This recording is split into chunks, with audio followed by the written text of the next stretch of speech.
questions very briefly. Why does heaven need gates? It doesn't. And number two, it's only the New Jerusalem that's ever referred to as having them. And even in that, it says those gates will never be shut. That's right. So that's a very inclusive picture of gates. It's a subversive. It's gates, but it's gates that aren't allowed to be used. How many think that's cool imagery? That's a very subversive imagery. There's a book out by a dear friend of mine, Brad Jerzak. He is a, yes? Okay. Yeah, and a dear friend of mine, Brad Jerzak, he is actually a Greek Orthodox, but he just ministered to me when I lost my mother last year. Just a precious, precious friend of mine. He wrote a book called Her Gates Will Never Be Shut. It's a powerful book. I'll recommend it to you if you're interested in that topic. His name's Brad Jerzak, and that book is called Her Gates Will Never Be Shut. The next question is, I've saved it because it's going to be the launching pad to this second half tonight. If God is against corporal punishment, why did He do it so much? Why did He do it so much in the Old Testament? $1 million question. Fantastic. Great question. That's what this entire next half is going to be about. Why did Jesus say, and this is the key one too, why did Jesus say it would be better for a man to have a millstone tied around his neck and thrown into the sea than to harm a child?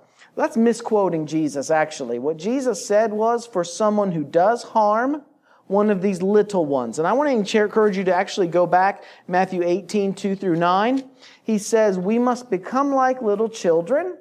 And those of His followers that do, if anyone harms one of them, if anyone does that, it would be better for them to have a millstone hung around their neck than for them to go through Gehenna. And what you have to also understand is the cultural definition of Gehenna. It comes from the book of Jeremiah. Jeremiah referred to the Babylonian captivity as Gehenna. When a foreign power comes in and wipes out Jerusalem, that was how Jeremiah used Gehenna.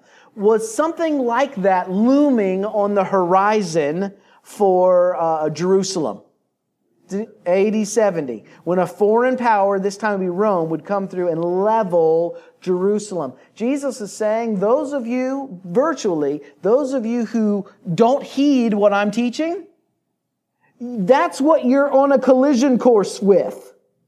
And it would be better for you to be drowned than to go through what the destruction of Jerusalem is going to look like.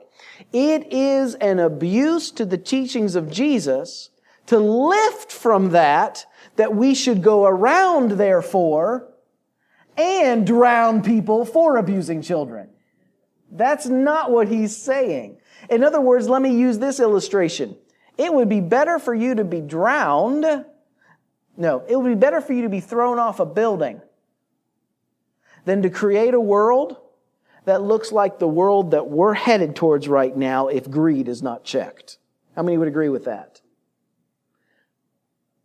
Are we to lift from my statement that we should go around throwing people off buildings then? No. And so understand how Jesus was using that illustration. He also said within that very context, it's better for you to cut off your right hand or your right foot than to go into the destruction of Jerusalem. That doesn't mean there's some hyperbole there. He's not wanting you to take that literally, nor is He wanting you to go around cutting off other people's hands and feet. So we need to just be, that's one of those areas that Jesus gets misquoted in quite often. But again, we will talk about Jesus' teachings on nonviolence on Tuesday night. And regardless of whether we talk about God doing certain things in the Old Testament, here's the deal. Even if you do believe in a God that can do that, that same God does not allow you to. So there's some dynamics there that we have to be aware of. And we'll talk about the early church and how they viewed all that. But right now, what you tapped onto in that question is beautiful. Why is it if Jesus, and not God, if Jesus was against certain things, why do we find God seemingly endorsing those things in the Old Testament? How many have ever wrestled with that question? Let's be honest. I mean, why does the God of the Old Testament appear to be so radically different than Jesus at times? And the flat out answer is because there is a difference there. And instead of denying it, we need to understand why it's there. So let's look at John 5:39 through 40. And tonight's second half is entitled The Dangers of the Bible. The Bible without Jesus, I will contest, is the most dangerous book in print. How many have seen great abuse perpetrated with a Bible verse behind it to justify it? Yes. Matter of fact, and I know I've talked about this already tonight, but a great example historically is the abolition movement. The abolitionists were not the Christians, by the way. The Christians were saying, if you're going to be an abolitionist, then you better throw out the Bible, because the Bible teaches slaves, submit to your masters. So there's this whole dynamic, this issue. The Bible without Jesus is a very dangerous book. We are not biblicists. We are Jesus followers. The early Christians were not called Bibleans. They were called Christians because they were following the teachings of Jesus found in Matthew, Mark, Luke, and John, and they were interpreting the rest of the Bible through those teachings. There's some things in the Old Testament that we don't practice anymore as Christians. How many are thankful for that? And I'm thinking about stoning your non-virgin daughters. How many are thankful for that we don't do that anymore? Yes. Why do we not do that anymore? Because early Jesus followers began to interpret the ethics that they lived by through the ethical teachings of Jesus, and they sought to understand the rest of the text, their sacred text, through that lens. I'll show you how it works. John 5:39 through 40. This is one way we can navigate it, one way we can address it. John 5:39 through 40. You study the Scriptures because you think that in them you will find eternal life. These are the very Scriptures that speak about me. Yet you're not willing to come to me in order to have life. So, life. There are two sources here that are being contrasted. What are they? Jesus is one of them. And the Bible. Now, am I pitting Jesus against the Bible here? Boy, it's going to be a long 30 minutes. Am I making this comparison, saying you can either choose Jesus for life or the Bible for life? Am I doing that? No. Who's doing it? You study the Scriptures because you think in understanding them correctly, you're going to get life. But you're not coming to me to get life. What are they trying to get life from instead of Jesus, according to Jesus? The Bible. You can be a biblicist and not be a follower of Jesus. You can know your Bible inside and out and not be a follower of Jesus. You can be following what the Bible commands and not be and actually contradicting the teachings of Jesus. I'll give you a couple examples where this happened. Now, did this Bible point forward to Jesus? Yes. We cannot deny that. That which the prophets pointed forward to is Jesus. So the sacred text, let me say it this way. The sacred text does not show you the way to live. The sacred text shows you the way to Him who shows us the way to live. Do you see the difference in that? Look at Luke 9:51 through 59. At that time, the time approached for him to be taken up to heaven. Jesus resolutely set out for Jerusalem. He sent messengers ahead who went into Samaria, the Samaritan village, to get things ready for him. But the people there did not welcome him because he was headed for Jerusalem. Samaritans and Jews did not get along back then. And when the Samaritans found out Jesus was headed there, well, you're not going to stay here at night. So watch what happens. When the disciples James and John saw this, they asked, Lord, do you want us to call fire down from heaven and destroy them? Were they biblical in that question? The Old Testament have any stories of where God called down fire on anybody?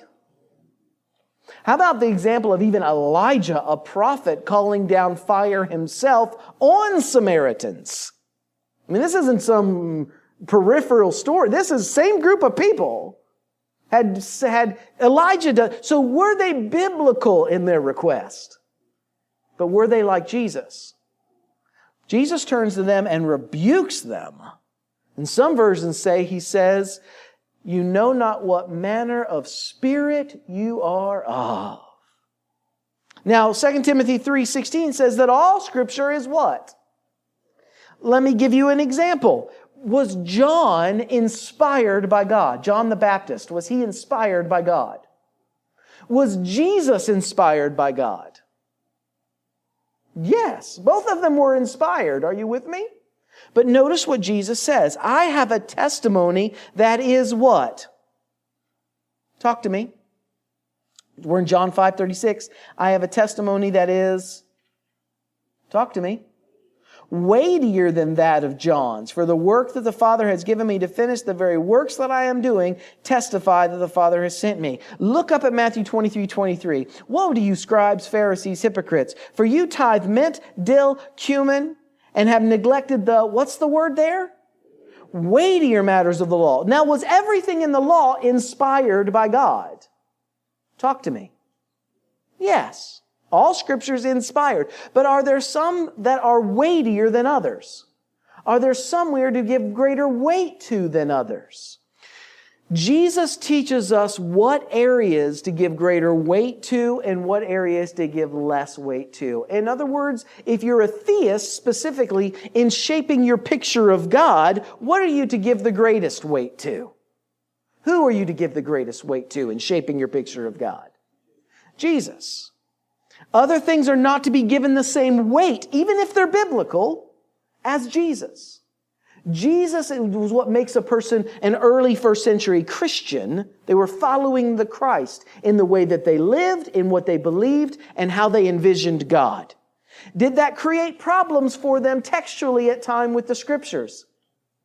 Absolutely, so much so that the culture they were coming out of, Judaism, called early Christians lawless because they were ignoring some of the teachings of Moses. They were called lawless. And what James says, and I love the book of James because James uses two classic Hebrew examples. He says, listen, we're not lawless, we're just following the law of who? Talk to me. Jesus. We're following the law of Christ. We're following Christ's teachings, not Moses' teachings. We're following Jesus' ethical teachings. And Jesus' ethical teachings are way more demanding than Moses' ever was. When Zacchaeus gave back what he had stolen, Moses would have said 20%. For Jesus, he gave back 400%. Moses says, don't commit adultery. Jesus says, let me teach you how to not even lust. Moses said, don't murder. Jesus says, let me teach you how to not even get angry, but to love your enemies. How many realize that someone that has learned from Jesus how not to lust and how not to even get angry with their enemies, but to love them, how many realize that the commandments of not to commit adultery or not to murder, those become obsolete and no longer needed? How many can see that? Because of a higher demand of morality. Moses said, eye for an eye, tooth for a tooth. Jesus says, I realize why he said that. I mean, because back then in that culture, if someone takes out your eye, you're going to take off their entire head. And someone takes off your head, well, they're going to go after your whole family, and violence escalates. So how many can see that an eye for an eye is at least a governor on the escalation of violence? How many can see that? But is that God meeting them where they're at, or how God wants us to ideally live? Do you understand what I'm asking tonight? See, if you think of it this way, let me try to go back. Think of it as a trajectory of 1, 2, 3, 4, 5, 6, 7, 8, 9, 10. When Moses picks up the children of Israel, he's just trying to get them from number 1 to number what? Number 2. And was that an improvement on the trajectory? Was it moving in the right direction? Now, Jesus comes saying he's part of this same trajectory. He's not contradicting the trajectory, but he's saying, yeah, I know Moses said to do number 2, but now I'm trying to get you all the way to where? 10. And although Moses would have commanded an eye for an eye and a tooth for a tooth, because that's better than number 1, that's not good enough. That's not going to change the world, because even sinners do an eye for an eye and a tooth for a tooth. That's not going to create a different world. Let me show you a different way. So is all of this inspired? Sure it is. But are we to give different places on their trajectory different weight than others? Are you seeing what I'm saying tonight? Look at it in Hebrews 1 verse 3. In the past, early Christians were well aware of this. In the past, God did speak to our ancestors through the prophets at many times and in various ways. Different ways. What does different ways mean? Different than who? Different than who? Is 10 different than 2? Yes. It was a different way. But in these last days, He has spoken to us by His who? Who is the exact representation of His being. In other words, many of the things Moses commanded were because of where they were at when Moses commanded them. The law, dare I say this? Yeah, I'll say this. The law is not a perfect reflection of the character of God. It's a reflection of the character of God trying to meet people where they were at. And this is important. Because atheists will look at the 10 Commandments and say there's nothing there about child abuse. There's nothing that's a very low-level form of morality in the 10 Commandments. Jesus is saying, yes, that's where they were at. Jesus is where we see the full revelation of the character of God. That's where we see what God is like. And that's what he means, exact representation. Look at 1 Corinthians 13. Love never fails, but where there are prophecies, they will cease. Where there are tongues, they will be stilled. Where there is knowledge, it will pass away. For we know in part, and what's that word? This is partial. But when that which is complete comes, that which is in part does away. We prophesy even in part. John 1, 17 through 18 says, yes, the law was given through Moses. But what? Talk to me. Grace and truth came through Jesus Christ. For no one has ever seen God. Even those who were keeping the law, no one has ever seen God, but the only Son who is in himself God and in closest relationship with the Father has made him known. Number 2 is a partial revelation of God. But it's not the full revelation of God. Where do we encounter the full revelation of God? In Jesus. And that's what makes you a Jesus follower. That's where they were called Bibleans versus Christians, or Christians versus Bibleans. Some people think that in order to be really faithful, we need to go back to number 2. What I'm saying is, how many have heard the debate of grace versus the law? How many have heard that before? Jesus does away with the law. That is such, and forgive me if someone in the room believes this, but that is such an asinine argument. Jesus wasn't saying rules versus no rules. It was 2 different sets of rules. Now again, it wasn't hard rules on how to get to heaven. It was rules for radicals, rules on how to change the world. Are you with me? And they are at times more demanding. You see, grace comes through Jesus. That's not saying you can do whatever you want. That's a poor definition of grace.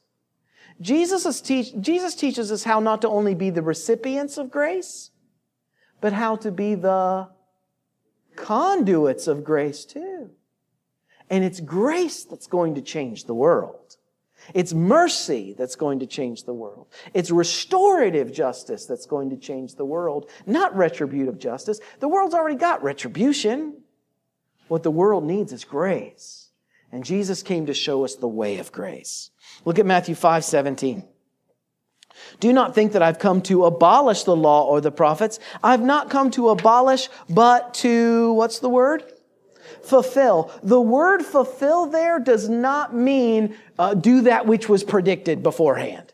The word fulfill is pleeru, and it means to take that which is incomplete and bring it to its fullness. To fill it up. So Jesus isn't doing away with this trajectory. How many are thankful for that? But at the same time, He's not teaching us how to do that number 2 or number 3 perfectly. He's filling up where number 2 and number 3 are lacking. Does that make sense? He's filling in the gaps of the law. And in some areas, it's a higher demanding moral ethic than the 10 Commandments ever were. I mean, let's be honest. A rock can sit in the middle of the room and fulfill the 10 Commandments. It's not hard. It will sit there all day and not murder anybody. It won't commit adultery. It'll even keep the Sabbath. It'll just sit there and rest all day long. But it takes a miracle to love your enemies when they've wronged you. It takes a miracle to forgive and to seek for the restoration of those that have harmed you too. Not just your own liberation, but their liberation as well. How many can see what I'm talking about tonight? You're beginning to see it. It's not enough to be a follower of Moses. No. And there's some areas that are going to contradict Moses. Some areas are going to call you a higher. Some areas are going to call you different. Because number 10 is different than number 2. If I could illustrate it this way, some people say, well, Herb, how do you know what parts of Moses to follow and what parts not to?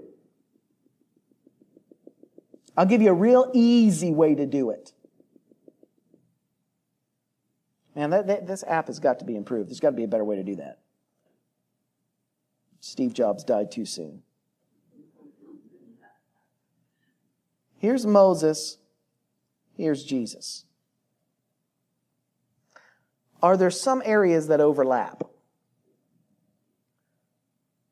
Here's what I'm telling you to do. Just follow Jesus. The parts of Moses that you need to still be following will be included in the teachings of Jesus. And the parts that won't be, that are excluded, are the parts. So don't focus on, well, how do I know? And this is the key. We do not have the ability to rightly parse which parts of the Bible you can follow and which parts you don't have to. How many think that's dangerous when you're set up as the objective standard? We need an objective standard to help us navigate this, and I'm submitting to you that Jesus is that objective standard, and that's what makes you a Christian. Jesus is showing you now how to navigate the sacred text. There are going to be some things that you picture God doing. I'll give you some examples. Slavery. Did God participate with slavery in the Old and New Testament? But when you look at the teachings of Jesus, is that a concession and accommodation of meeting people where they were at? Or is it God's ideal? Which one would you say it is? Concession. And how do you know that? Because of who? Jesus. He's the one that teaches you that. How about patriarchy? Concession, accommodation, or ideal? Help me out, ladies. Really? Story of Mary sitting at Jesus' feet? Only men were allowed? You realize the story of John is the reversal of the Genesis narrative? Or right after it was finished, we find another woman now in a garden. Whom did Mary mistake Jesus for being? And in Genesis, where the woman is the first to be deceived, in John, in the new world, in Jesus and the resurrection, the woman is the first to be enlightened. How many think that's beautiful? She's the first one. All that's reversed now. It's undone. She's the first one to be sent out as an apostle to the apostles to proclaim. She's the first one to believe in a risen Lord. Man, women, get excited about that. It's been tilted back in your favor. Do you see the parent? Do you see the bias? Do you see it? Yeah. How about national exceptionalism? That one nation is more favored by God than others. I know that's popular here in our location. Jesus continually cut at the heart of that, saying Elijah and Elisha, and we'll cover that tomorrow night. Elisha and Elijah, they were sent outside to bless, not inside.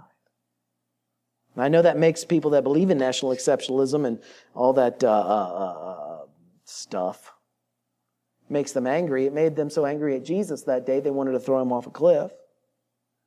Monarchy. Did God work through a monarchy in the Old Testament? Was that a concession, accommodation, or was that his ideal? It's a concession. And when that's said even in the story. Jesus comes to be a king of a new kingdom, but I find it fascinating that he picks up a basin and a towel and he washes their feet and he says, that's what a king looks like in my kingdom. Completely different. Flips it on its head. And the last one that I'm going to submit to you tonight is violence. The violence of the Old Testament was seen by the early church as not to be perpetuated by the early followers of Jesus. They would rather have their own blood shed than to shed the blood of another, their own hands stained with the blood of another. They would rather be the recipients of wrong than do the committing of wrong. And that's why Christians died so much for the first 300 years at the stake. They were nonviolent. They would rather die than kill. And it was changing the world. We'll talk about that more Tuesday night. Man, we could quit right there. Couldn't we? How many are beginning to see a tool? How many received a tool tonight that you can already see is going to be useful for you in reading the text? How many? Yeah. Use Jesus as the lens through which you look at the entire rest of the book. Don't just say it's in the Bible, therefore God asks me to do it. No, that's not a true statement. Did Jesus ask you to do it? It has to be both biblical and Christocentric, or just Christocentric. If it's just, it may be a new thing that Jesus is teaching us, and you'll only find it in His writings. Unless your righteousness, all this stuff I've already shared. Here's the text to kind of back it up. Unless your righteousness exceeds that of the scribes and the Pharisees, you'll never enter the kingdom. He didn't say go to heaven. He said enter the kingdom of heaven, the kingdom that's come here from heaven. In other words, Jesus' kingdom was about the number 10, not just mastering the number 2. Does that make sense? Think of the trajectory we had on the board. In Matthew 5, it says, you have heard that it was said, an eye for an eye and a tooth for a tooth, but I say unto you, do not resist an evildoer. And we're going to define that as well. If anyone strikes you on the right cheek, turn the other also. Sue you for your coat, give him your cloak. Force you to go 1 mile, go the 2nd mile. We'll expound on that Tuesday night. But who taught them an eye for an eye and a tooth for a tooth? Where's that from? Yeah, it's Deuteronomy. That's right. So you could be a good follower of Moses and be allowed to eye for an eye and tooth for a tooth someone. But does Jesus give you that permission? Constitution may allow you to own one, but Jesus says you can't pull the trigger. Are you hearing me?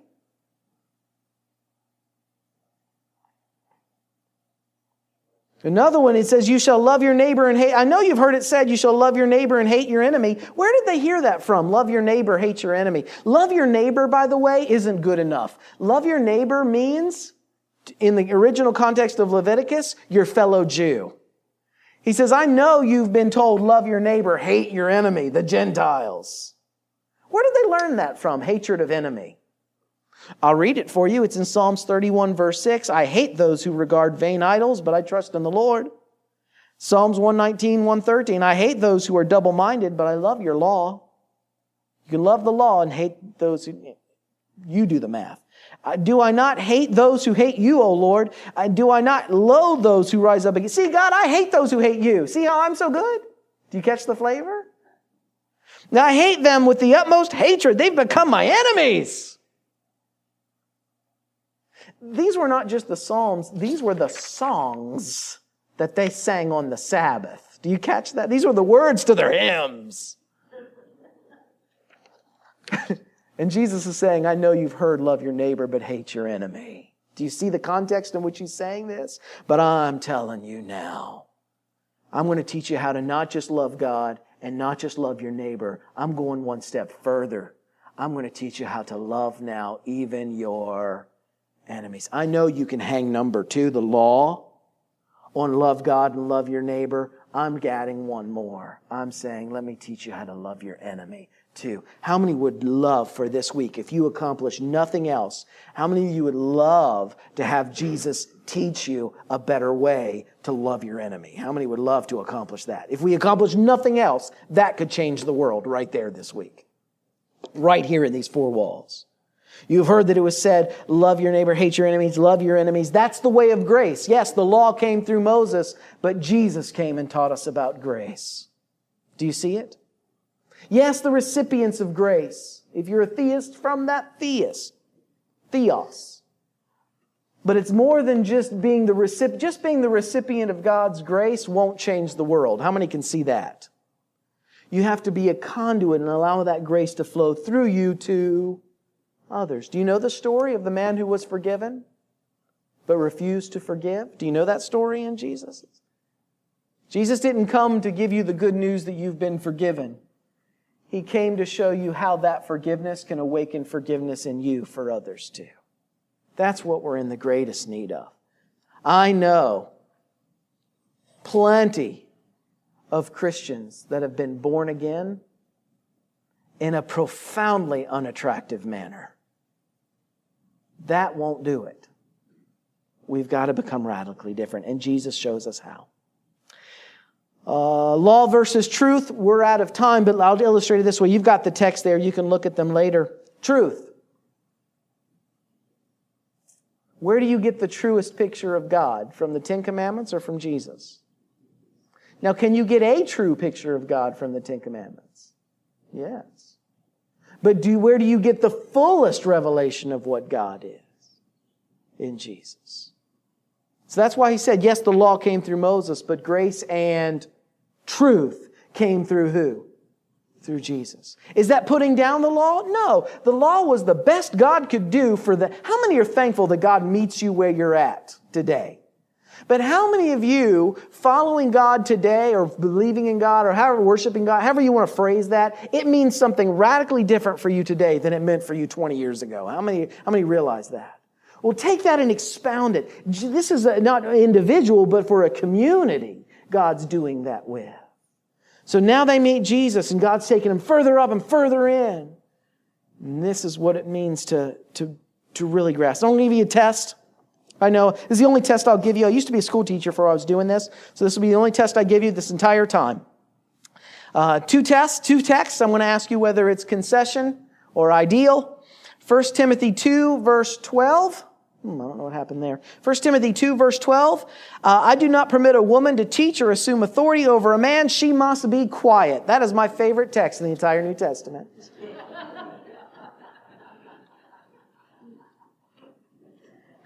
Nobody's running the aisles in excitement. I don't understand. Concession or ideal? Just because you feel like it should not be that way? Or do you have stories within the Jesus narratives that prove to you that it's that way? There are two streams in the sacred text. One of patriarchy and the other of egalitarianism. What we have to discern through the Jesus story is God leading us from the stream of patriarchy to egalitarianism or from the stream of egalitarianism to patriarchy. And be sure that in your fidelity to what you believe to be true, you are not being just faithful to number 2, but you're following Jesus all the way to number 10. So the reason I bring that up is because one of you at least said that was concession. Let me give you another one. This is Deuteronomy now. Deuteronomy 23:15. If a slave has taken refuge with you, do not hand them over to their master. Concession or ideal?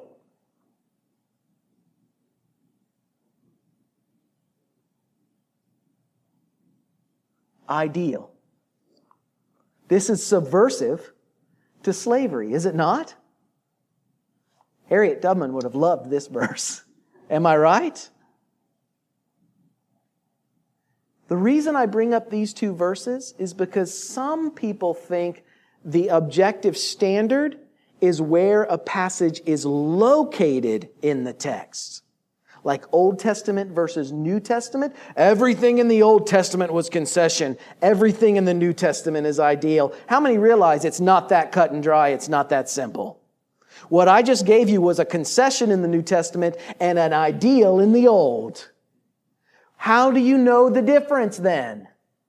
We are followers of the teachings of... How many tonight are motivated saying, man, I need to get more familiar then with what it was Jesus actually taught? How many are there right now? If you get nothing else from this series, that's worth it. Amen? We do, as Christians, need to get back in touch with what our Jesus actually taught. We have been too content just to find it in the text. Just because it's in the text doesn't mean it's the same thing as following Jesus. And I could give you countless examples of that. I'll close with Luke 9 tonight. It's 2 minutes till 9, so we're right on time. While he was praying, the appearance of his face became different, and his clothing became white and gleaming. And behold, 2 men were talking with him. They were who? Moses and who?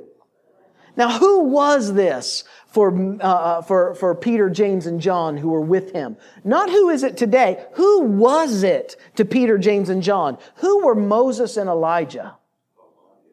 This is the law and the prophets.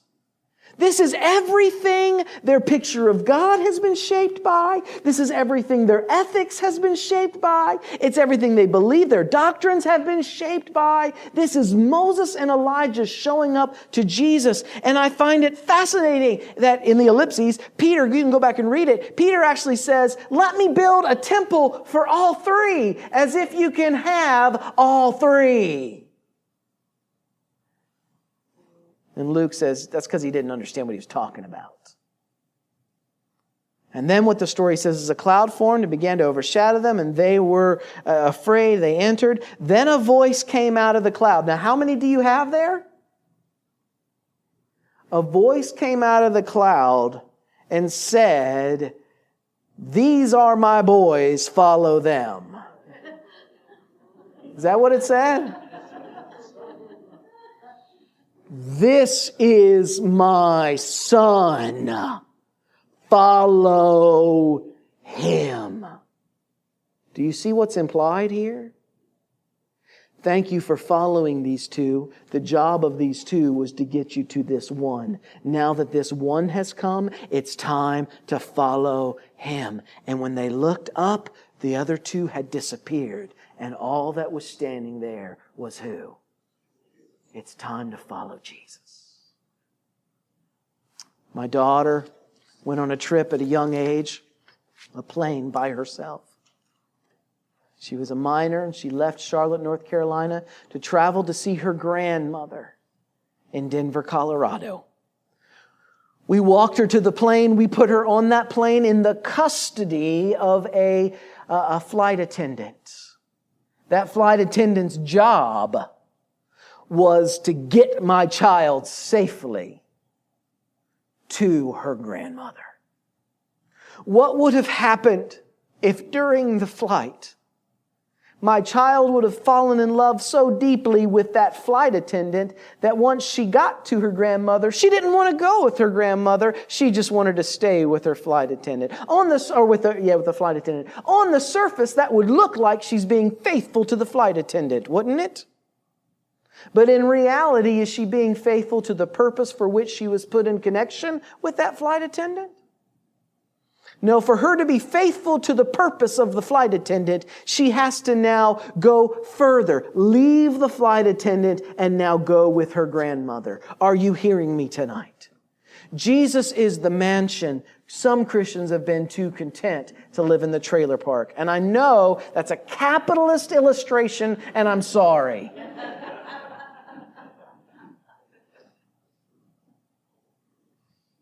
But I hope you get the point. Moses and Elijah did a good job. It's now time to follow the Son. There are going to be ways that are similar but deeper. There are going to be ways that are very different. Remember the question? If God's against this, why did He do it in the Old Testament? Are there going to be some differences now? Yeah, there's going to be the sameness and there's going to be differences. Let's dig into the teachings of Jesus this week and see how He gave us, the way that He gave us to heal the world. God so loved the world that He sent the Son not to condemn the world, but that the world through Him might be healed. Thank you for coming. Again, if you have questions, write them down. I'm going to hand it over to Chris. Thanks for being here on a Sunday night. Again, you guys are my favorites. I love you. Thank you for being here.